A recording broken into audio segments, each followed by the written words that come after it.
अस्सलाम वालेकुम दोस्तों, मैं हूं मोहम्मद इमरान अली और मेरे साथ है साजन नसीम भट्ट साहब। दोस्तों, आज एक ऐसे परदेसी भाई की दुख भरी दास्तान आपके लिए लेकर आया हूं जिसको जब आप सुनेंगे तो यकीनन उससे आपको भी सीख मिलेगी कि अगर आप कभी जापान चले जाते हैं, अमेरिका चले जाते हैं, ऑस्ट्रेलिया चले जाते हैं तो वहां पर जाके आपको अपने घर वालों के साथ राब्ता किस तरीके से रखना है, आपने उनकी कौन सी बात माननी है और कौन सी बात नहीं माननी। दोस्तों, नाम जैसे आपको पता है कि एथिकली अच्छी बात नहीं है किसी का नाम लेना। उन साहब ने मुझे अपनी कहानी सुनाई है। उनकी एज इस वक्त ऑलमोस्ट 60 ईयर्स के करीब उनकी एज है। कमर में भी ना जैसे वो हल्का सा बेंड हो गई है। तो वो परसों चौथ मेरे साथ बैठे हुए थे, बात कर रहे थे। तो मैंने कहा, मैं भी उनसे पूछा, मैंने कहा जी आप जापान रहे, आप वापस आ गए, यार आपको मतलब वापस नहीं आना चाहिए था, जापान जाना तो बड़ा मुश्किल काम है। तो बरसा उस इंसान ने रोना शुरू कर दिया। अच्छा।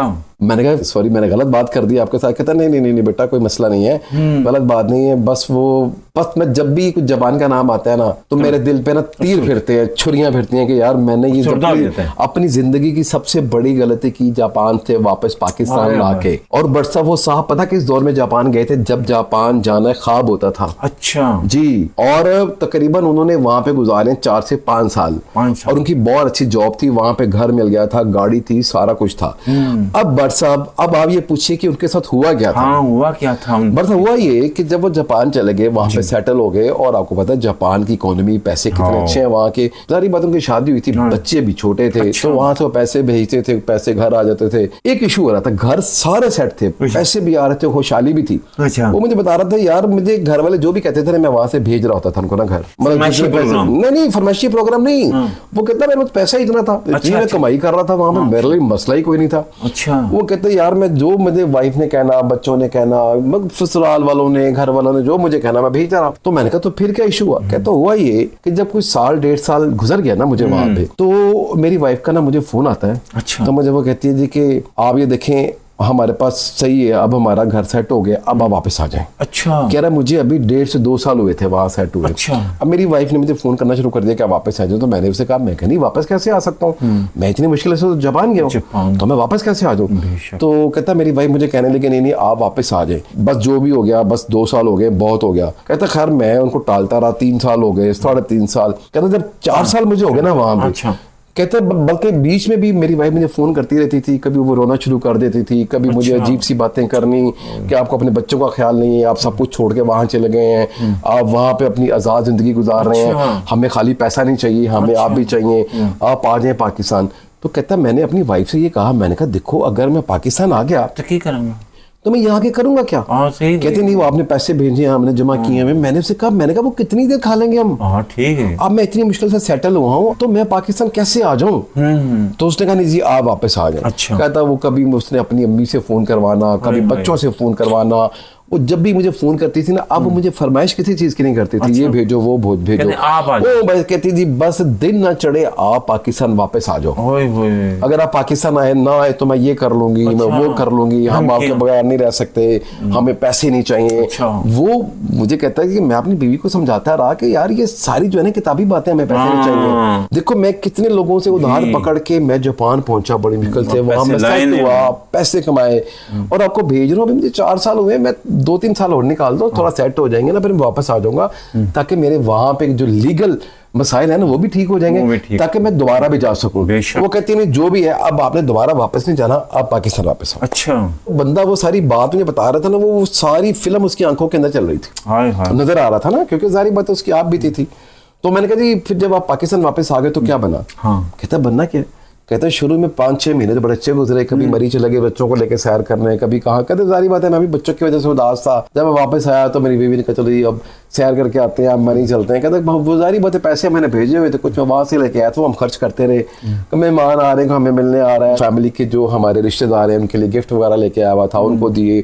कहता मतलब पहले 5-6 महीने बहुत अच्छे गुजरे। कहता उसके बाद हुआ ये कि जाहिर बात है पैसे खत्म होना शुरू हो गए, आमदनी कोई नहीं। अब कहते हैं मुझे एक टेंशन लग गई कि यार तो पैसे खत्म हो रहे हैं, क्या करेंगे? कहता फिर मैंने ना यहाँ पे हमारे एक दोस्त है, उसके साथ एक छोटे से बिजनेस में ना इन्वेस्टमेंट कर दी। अच्छा।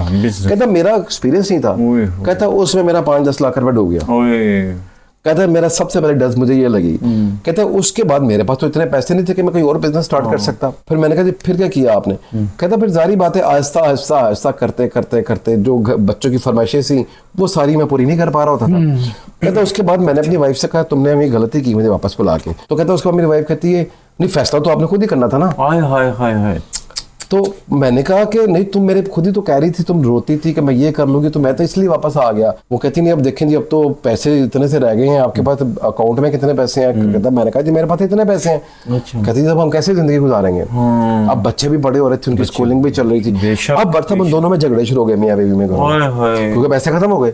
अब उसके बाद हुआ कि वो कभी किसी दोस्त से उधार मांगने शुरू कर दिया, उसने किसी दोस्त से उधार मांगने शुरू, ऐसे वो गुजारा करता था। कहता मैं जब से वापस आया हूँ 18-20 साल शायद हो गए, कहता मैं सेट नहीं हुआ, अब मेरे पे इतना कर्जा चढ़ गया है। कहता है मैं जब भी जापान का नाम सुनता हूँ ना तो मेरी आंखों में आंसू आ जाते हैं कि यार मैंने इतनी बड़ी गलती क्यों की जिंदगी की। बट साहब क्या कहेंगे आप, इसमें कसूर किसका था, उसकी बीवी का या उस बंदे का अपना? देखो जी नसीबां दी गल हुंदी है, उस बंदे नूं चाहीदा सी कि अपनी बीवी नूं समझांदा।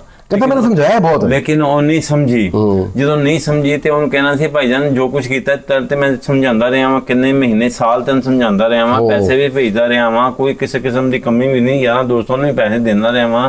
ਤੇ ਹੁਣ ਇਸ ਤਰ੍ਹਾਂ ਉਹ ਅੱਛਾ ਜੀ ਗੱਲ ਹੈਗੀ ਹੈ ਕਿ ਉਹ ਜਿਹੜੇ ਘਰ ਦੇ ਅਖਰਾਜਾਤ ਨੇ ਉਹ ਤੇ ਘੱਟ ਨਹੀਂ ਨਾ ਹੁੰਦੇ। ਜਦੋਂ ਆਮਦਨੀ ਖਤਮ ਹੋ ਜਾਵੇ, ਇੱਕ ਮਤਲਬ ਇੱਕ ਗਲਾਸ ਉਹਦੇ ਤੁਸੀਂ ਹਲਕਾ ਜਿਹਾ ਸੁਰਾਖ ਕਰਦੇ ਹੋ ਤੇ ਸਾਰਾ ਪਾਣੀ ਖਤਮ ਹੋ ਜਾਏਗਾ। ਜਿੰਨਾ ਚਿਰ ਉਹਦੇ ਅੰਦਰ ਤੁਸੀਂ ਪੈਸੇ ਪਾਓਗੇ ਨਹੀਂ ਉਹਦੇ ਅੰਦਰ ਤਾਂ ਉਹ ਖਾਲੀ ਹੋ ਜਾਏਗਾ, ਬੈਂਕ ਵੀ ਖਾਲੀ ਹੋ ਜਾਣਗੇ। ਲੇਕਿਨ ਉਹਦੀ ਬੀਵੀ ਨੂੰ ਇਹ ਜ਼ਿਆਦਾ ਜ਼ਿੰਮੇਦਾਰ ਉਹਦੀ ਬੀਵੀ ਹੈ।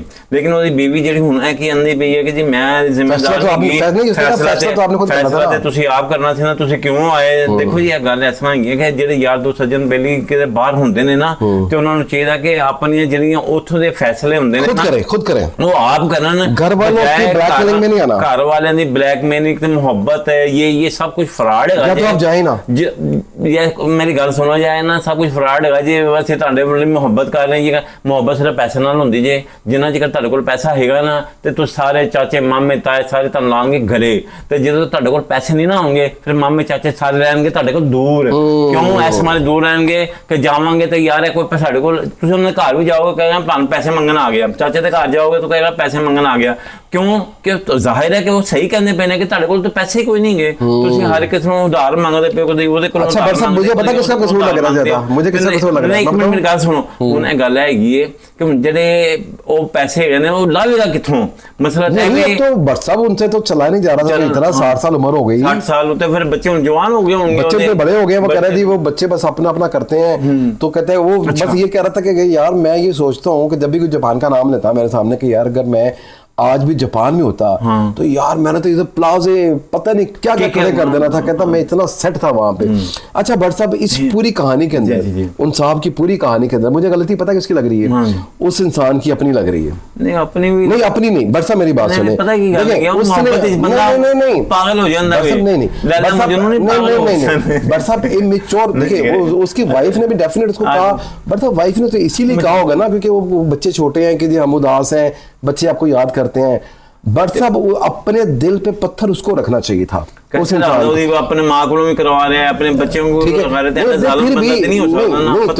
तो बट फिर आप भुगत रहे ना। तो फिर भुगते दोस्तों, मतलब ये वो साहब मुझे अपनी कहानी सुना रहे थे, उनका ताल्लुक हमारे आवाम को पूछ रहे हैं बंदे का कसूर है कि बुढ़ी का कसूर है। दोस्तों आपने ये बताना है, फैसला नहीं कर सकते। दोस्तों आपने ये बताना है कि इस पूरे किस्से के अंदर, पूरे वाकये के अंदर, पूरी कहानी के अंदर आपको कसूर किसका लगता है?